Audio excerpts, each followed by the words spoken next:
this weekend that his work with most of you focuses on the individual level, on awareness with money, and also on the internal dimension, which is my attitude towards money, which is my personal value system, which are my emotions.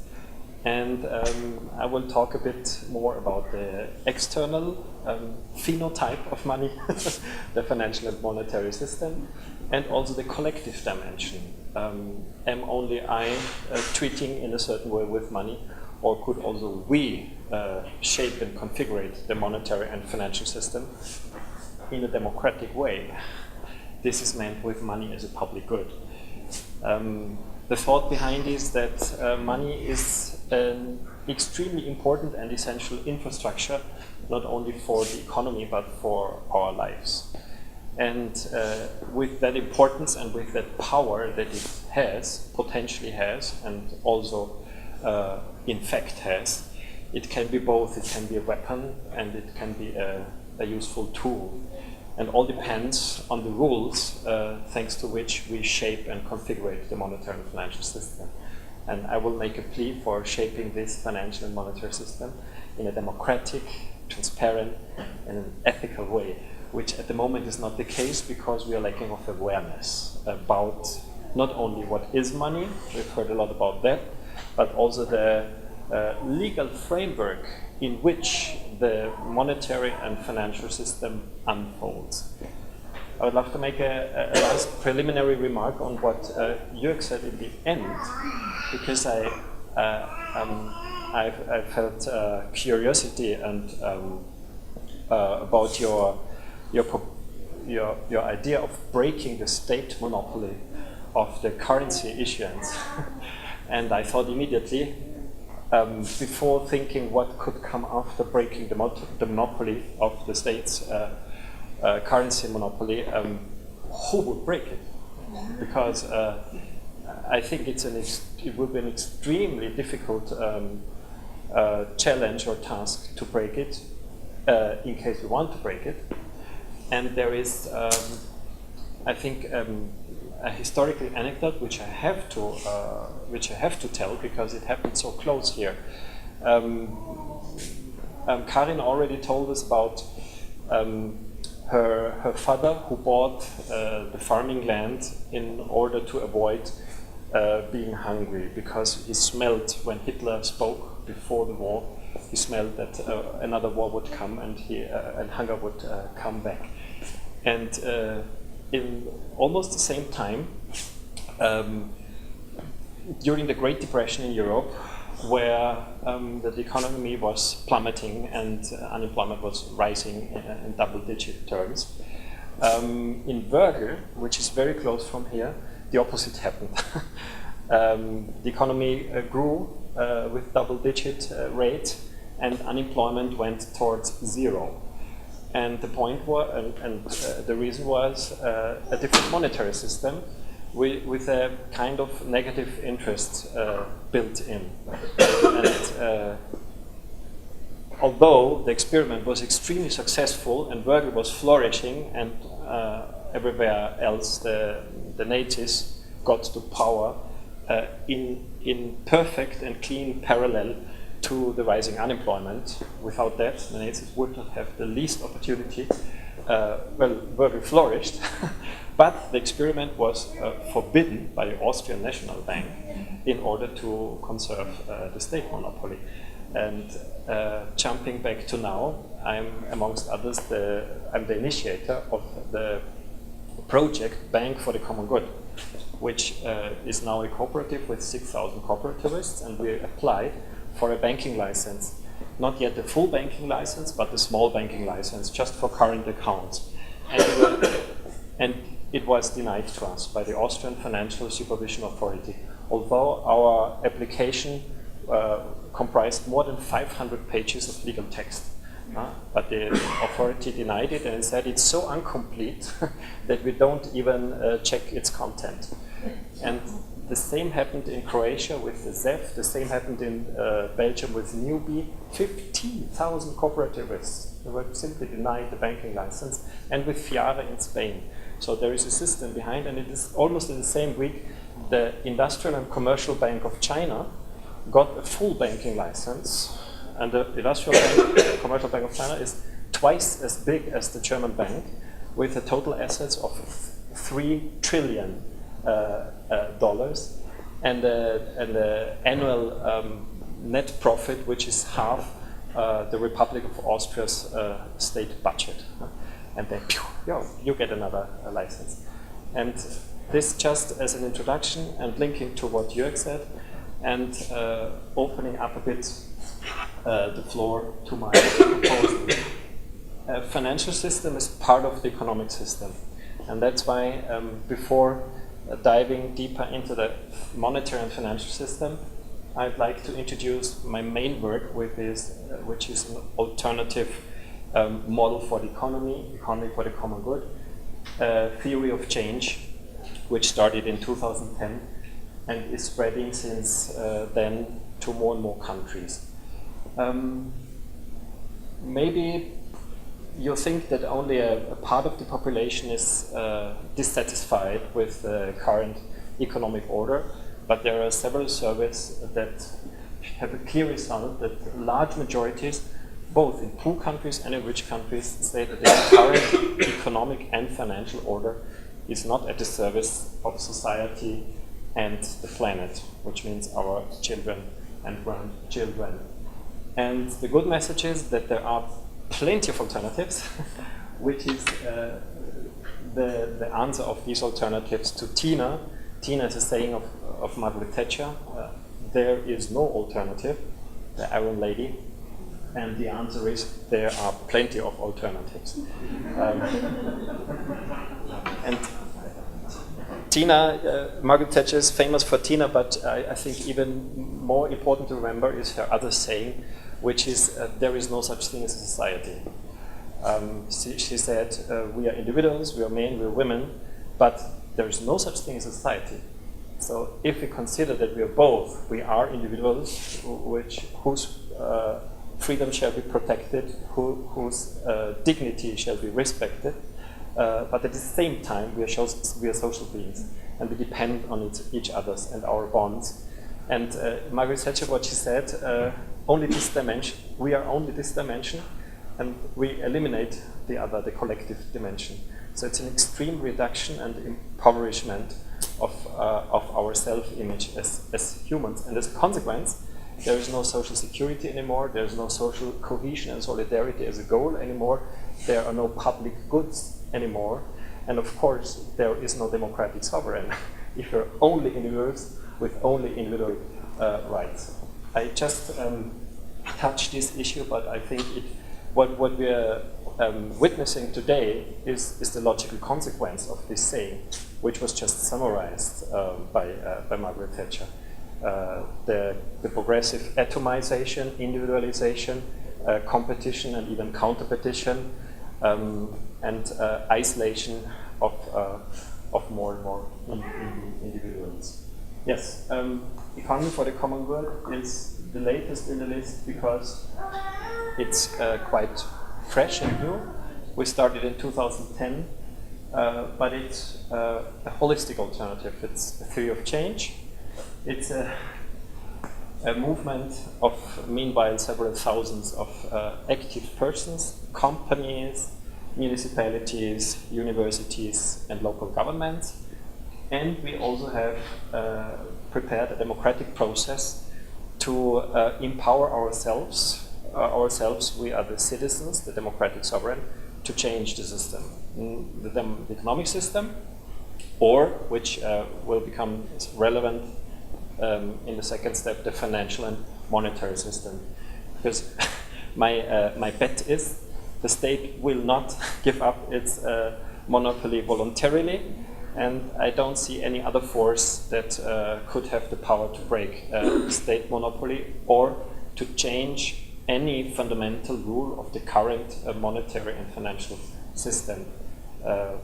if we shift from what Colin Crouch calls post-democracy to sovereign democracy, which I will introduce in a minute, we might have a chance to change something more deeply. The economy for the common good is a holistic approach also theoretically.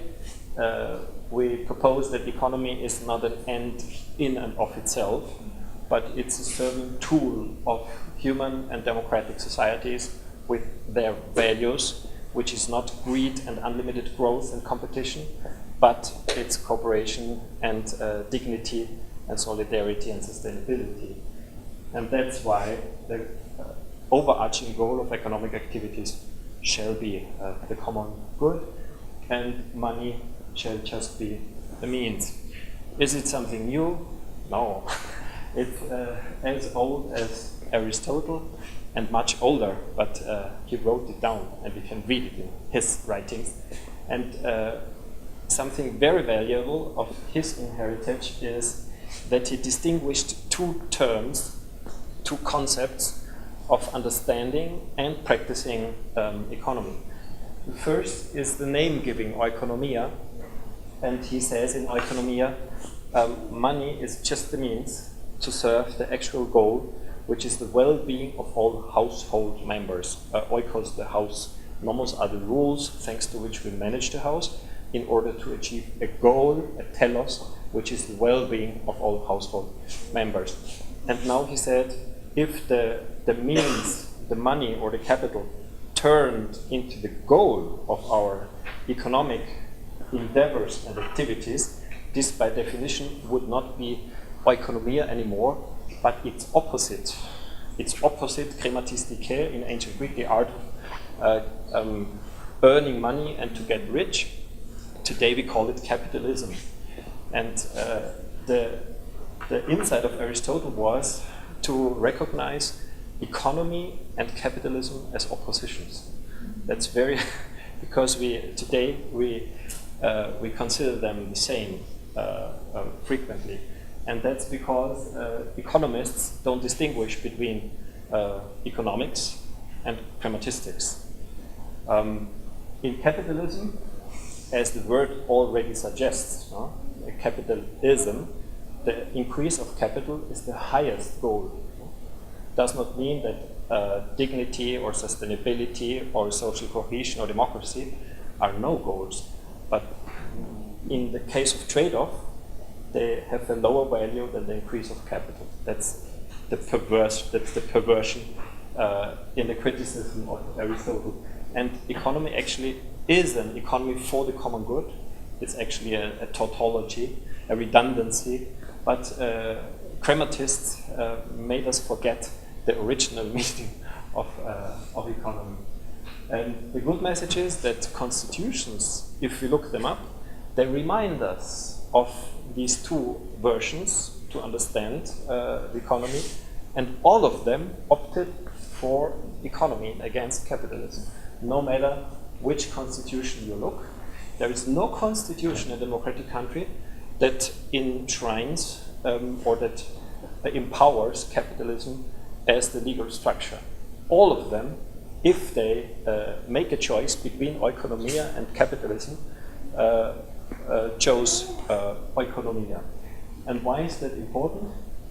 Because only if you have clarity about the goal and the means, and don't mix it up, because these are two opposite things.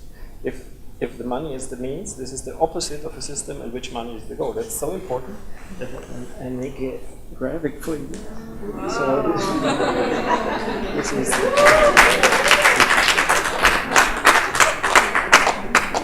both are possible and both work. That's not the point. But work for who? Of course, yeah, both work. Can you do it again? Were you absent? How much do you pay? If you give me, You have to do it again. You have to do it. I pay you. I take the money. I take the gift. but I also take 2 more minutes. You have 2 more minutes. We have 2 more minutes. 2 more minutes. 2 more minutes. Once again, this is grammatistik or capitalism.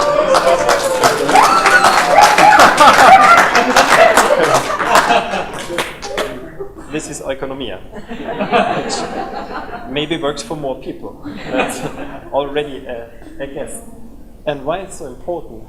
Because only if we have clarity about the goal, we can measure success properly and correctly. Because success is measured according to the achievement of our goals, and not according to the accumulation of means, first and foremost. But here, what we are measuring is accumulation of means, and not achievement of the goal. And that's the core proposal of the economy for the common good. Common good product would include health, happiness, education, political participation, sound and stable environment, and global climate, just for instance.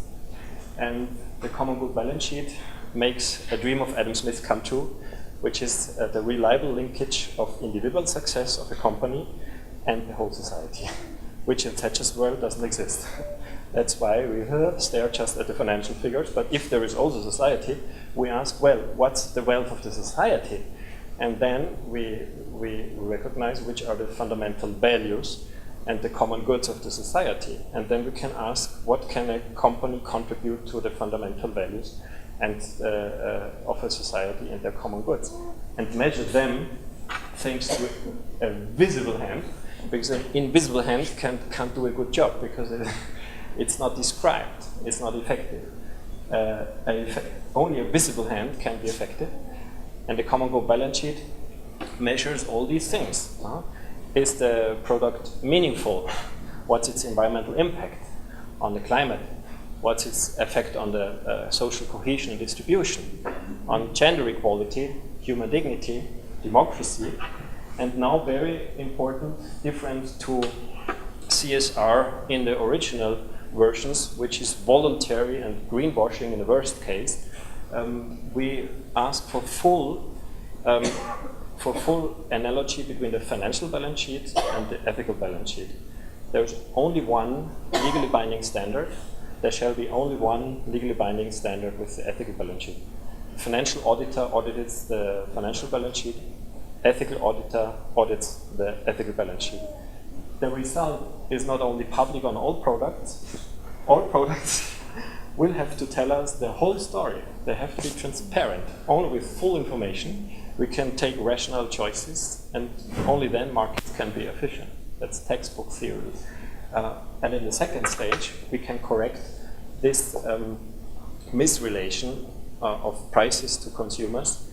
Ethical products are more expensive than the dumpers in all disciplines, and we can shift this relationship thanks to incentives that are linked to the results of the balance sheet. And none of them is new. We just have to use them consequently to enhance the common good. There is one example which I love. In Oregon, companies in which inequality between the highest and the lowest incomes exceeds 100 times have to pay an additional local business tax of 10%. And if inequality exceeds 250 times, they have to pay an additional profit tax of 25%. That's one example how you can steer the economy from here to there, or from here to there. This is already the last slide from that part. From profit orientation as the highest goal, nothing against profit. It's essential for companies, but it's not the highest goal, it's a means. That's why profit turns into a means, and the highest goal is the contribution of the company to the common good. And instead of encouraging companies to act against one another, which by the way is inefficient, we encourage them to cooperate. And these new game rules would steer the economy in ethical terms in a different and maybe even in the opposite direction of today, but finally in the same direction of our already existing constitutional values and relational values, which are more or less the same. Whereas these game rules have the effect that our vices, from greed to recklessness, from irresponsibility to unlimited growth, are enhanced and are rewarded. And that's why they are so widespread in the globalized economy. It's not a necessity of human nature, it's a possibility of human nature, but no necessity, and it's so widespread due to unintelligent system design. And this, we hope, is a bit more intelligent because coherent system design of the economy. In the financial system, the design is still very unintelligent.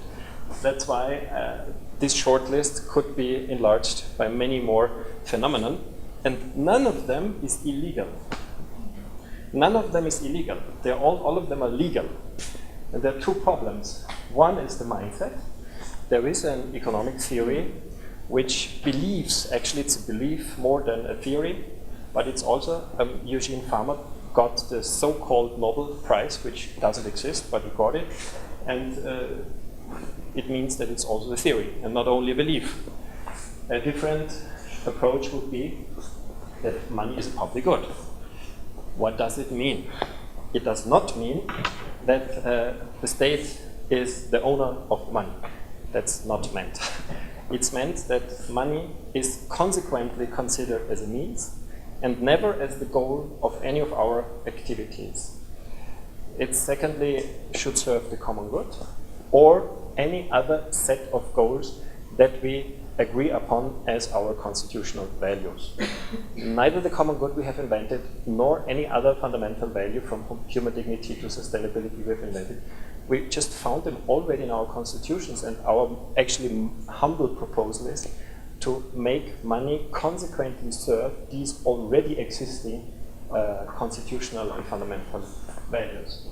And the third one, the rules of the monetary system shall set up in a more democratic way than today, because there is a second problem.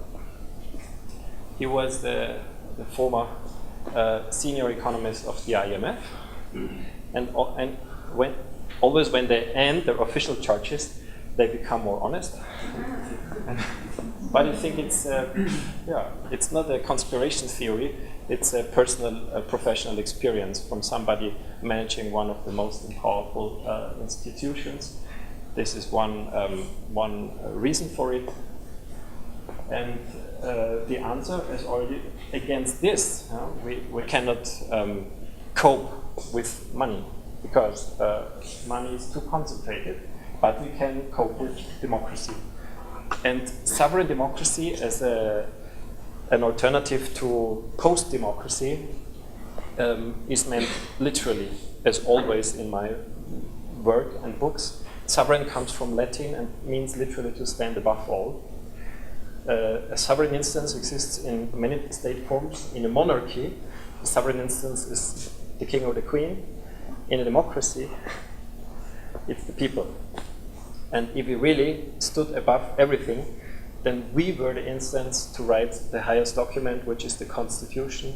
We could mandate our dear parliament, the government, decide on every international treaty and every single law. If we took the term of sovereignty literally, I'm a political scientist by formation, so I know what I'm talking about, and I see a big gap between the original meaning of the term and today's stage of development of democracies. Tomorrow, maybe we will have achieved more.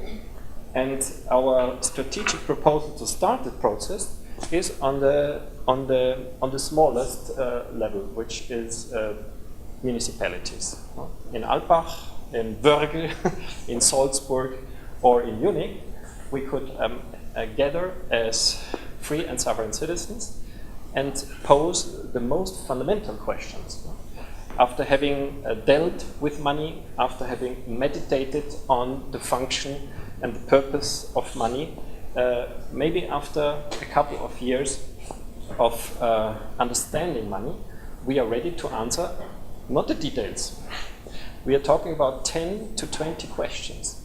The most relevant questions. First, research alternatives, and then vote on several alternatives. And now is another good news. There is a first empirical experiment on that. And the outcome of the empirical experiment is that regular citizens would design a completely different monetary and financial system than the one that is existing today and that has been created by our parliament. I will go through a few examples, and that's it. But of course, the examples are relevant, and the framework for the alternative proposals on the content is more important than the content itself, because without the democratic process around, we will not get any of the now proposed alternatives. Too big to fail? Is it a problem? We think that is a problem, and there shall be a size limit, not only a progressive capital requirement, of course it's a good idea, but either it has to be really progressive, or we have to put the size limit to banks. I already put the example of the Industrial and Commercial Bank of China. My intuition is that the top limit for the size of the bank might be between 10 billion and 50 billion dollars or euros, doesn't matter. And this would be the question. The method of decision taking that we discovered, we did not invent it because it exists. It was developed by two mathematicians, and it's illuminating. It has two innovations. First, not one proposal is voted upon, but several solutions. And we don't measure our affirmation to a solution, but our resistance against every proposed solution. And that solution or proposal that provokes the least resistance, the least pain, the least loss of freedom in the whole sovereign body is the winner. And we are practicing it with great success. And this is one simple example. One is the existing state of the art. That is always one of the proposals. There shall be no size limit for banks, and there shall be an unlimited number of banks. Second one, free enterprise, but size limit for banks. C, just to be systematic, just to consider all possible options. Of course, C will not be the winner. But of course, A will also not be the winner. The question is where, in a second round of voting, the size limit will be set. Maybe with $10 billion, maybe with $25 billion, or maybe with 50, or even maybe with $100 billion. But of course, there will be no bank with $3 trillion of total assets, because it's simply too powerful. It's not only too big to fail, but first and foremost, too big to jail, as you already know. Yeah. Second point is that not only money could be reconsidered as a public good, but banks principally could be considered as part of a public infrastructure. No problem that they are private, that's not the point. But banks, by principle, should be common good oriented. If you think that's impossible because banks are the most capitalistic institutions that we know in history, of course the biggest and most emblematic banks always were capitalistic banks. But most of all banks and of all sectors in which we know banks are not-for-profit banks. And there are so beautiful examples that I quote some of them. And you see, it's Aristotle's thinking. There is continuity of philosophy and ethics, and we have just made an historic exception over the past 30 years in an extreme form. That's why the disruption is very probably upcoming. But in history of thought, well, this was the rule. And this is the exception. And it's not only an exception, it's actually anti-constitutional. Because the German fundamental law, like many others, says that property does oblige. What for? For a tellus, which is the well-being of everybody, which is the common good. So actually, this banker is disqualified for being a banker because he does not even know the Constitution, and he's acting against the Constitution, and he's intentionally acting against society's fundamental value. You know the fit and properness tests, and fitness and properness for bankers. Bankers have to fulfill a long series of criteria of competencies, but what about the ethical competence in the meaning of what has been agreed upon and enshrined in constitutions? Okay, this is our tiny, modest initiative, already 76,000 cooperatives, and which we have tried to be one of these rising number of ethical banks. Good message, there are already 2 international associations of ethical banks, Global Alliance for Banking on Values and FIBIA within Europe. And this would be the question. In the first step, we allow for profit-oriented banks, and we, of course, welcome ethical banks, which are not profit-oriented in the first stage, but we link public support exclusively to the ethical banks. That's the first step. What would it mean? It would mean that profit-oriented banks lose all these nice benefits from the visible public hand, if you want. So today, these public benefits, including taxpayers' money, is absolutely naturally going to the profit-oriented banks too big to fail. And this we could design differently, thanks to a democratic decision in a monetary convention. Yeah, this is my favorite now, and if my time is over after that, I'm happy because I think it's my favorite. The Bavarian Constitution is not the competent political level for the credit system. It's between the federal level of Germany and the European Union, but the spirit I really love, because everything is said, and my interpretation of the spirit is that both bank loans or other instruments of finance for financial speculation are anti-constitutional, are illegal. For means if they don't go in the real economy, and second, loans that go into the real economy but damage either the environment or the climate or the social fabric or the gender relations or democracy, they do not create values, they damage values, and thus are anti-constitutional and should be illegal. What is the possible consequence? Well, only real loans are allowed, and only if they pass a common good assessment.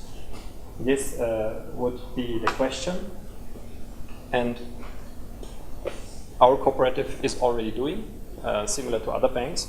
Before doing the financial risk assessment, we assess the impact of a loan request or of an investment. We have to slow down. An investment is pouring resources into the future, literally in Latin. We pour creativity, human labor, or money into the future, and thus shape future with that. And today's mainstream economists consider an investment as successful if it creates a financial return of investment.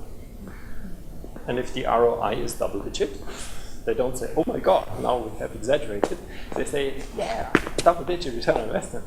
But does a double digit return on investment, financial, tell us anything reliable on the impact of the same investment on our dearest, holiest values? Not at all. It can even happen that our values are damaged and our common goods are expropriated. And that's why my favorite, that first we have to assess the impact and the consequences of an investment, of a project, of the finance mechanism, loan or other, on these fundamental values and common goods. And only if no damage is done, we do the financial risk assessment. And if both are passed, the money flows very shell flow into a truly economic development. By the better conditions, the higher the social and ecological plus value of that investment.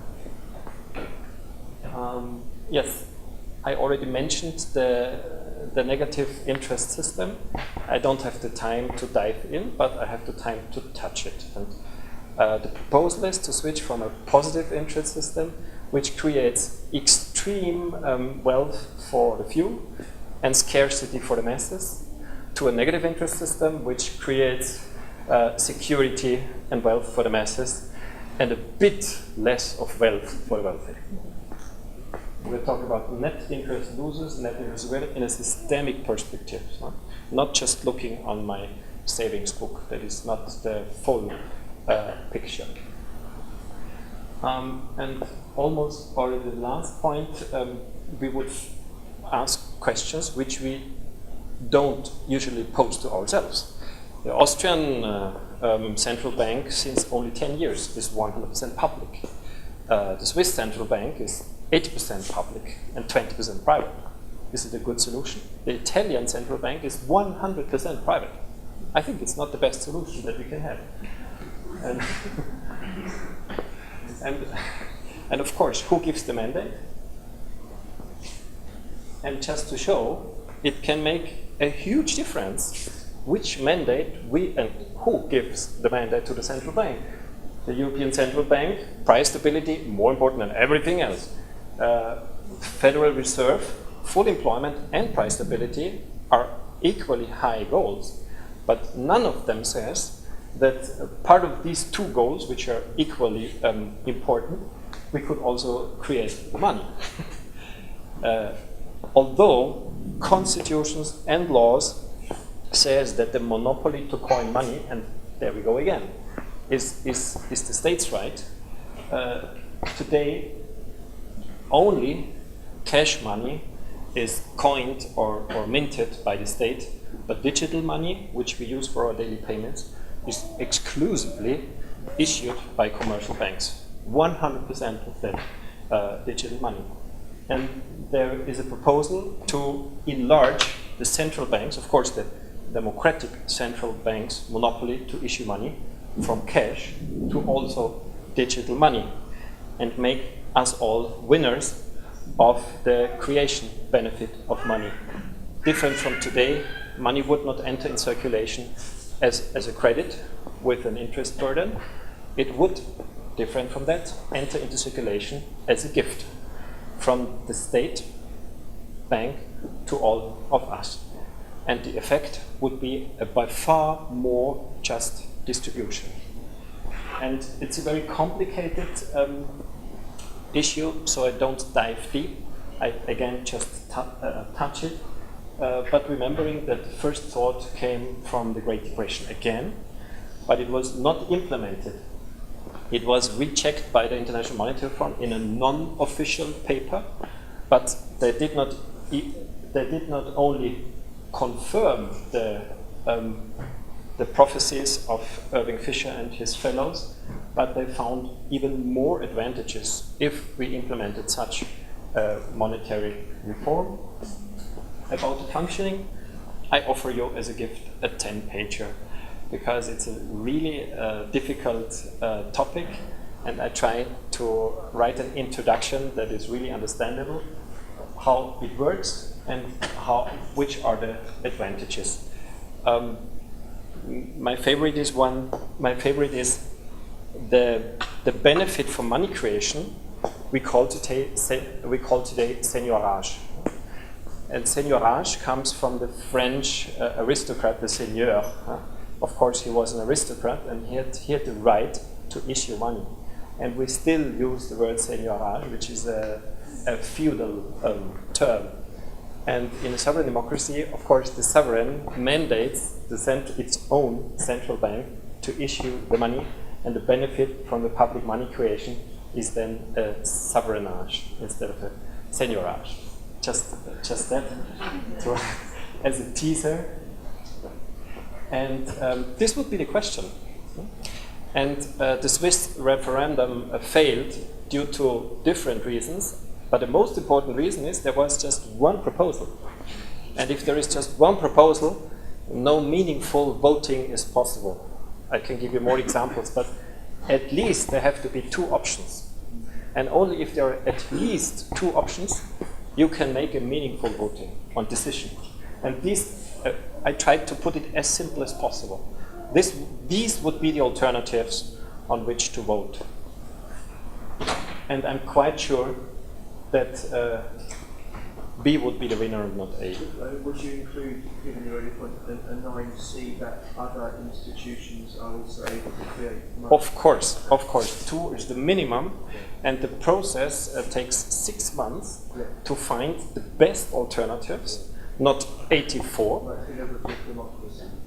Exactly, but 3, maybe a 4th, maybe a 5th. Huh?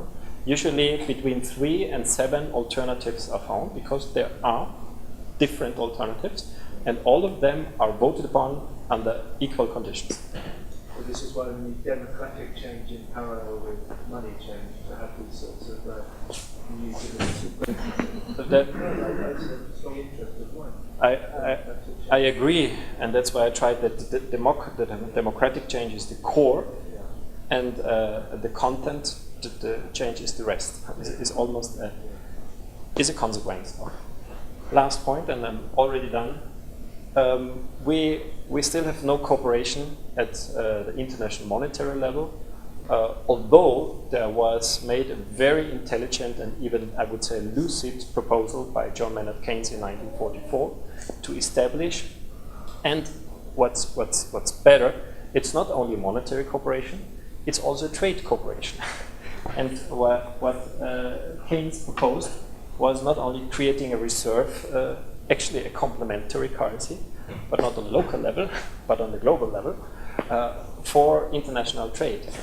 And the design of that proposal was that if countries had deviated from balanced trade balances, they were forced back into equilibrium. And what today is happening between China and the US, for instance, could not happen in such a system. It would be prevented by the very design of this international monetary order, or what had happened between Germany and Greece, which made already break and collapse the Eurozone, could not have happened, because a monetary cooperation would by definition at the same time be a trade cooperation. And also this proposal was forgotten for a long time, and it was with the 2008 crisis remembered by both by the Chinese experts and by the US experts. So we have supporters for this proposal from both sides, from China and from the US, and of course also from Austria. And this would be the question to the people. But we are so deep in non-democracy or in post, or actually I prefer to call it pre-democracy. But that's more optimistic. In Austria, we haven't had democracy for even 100 years. We are at 98 years and a half. So maybe when we become 100, we will ask deeper questions on democracy. Who writes the constitution? Who mandates an international treaty? And who could initiate a global cooperation instead of a less efficient and less just solution, which is not a natural law, but a decision of our government at a different point of time, which today we can decide differently with a sovereign spirit and with a sovereign democracy. Thanks for your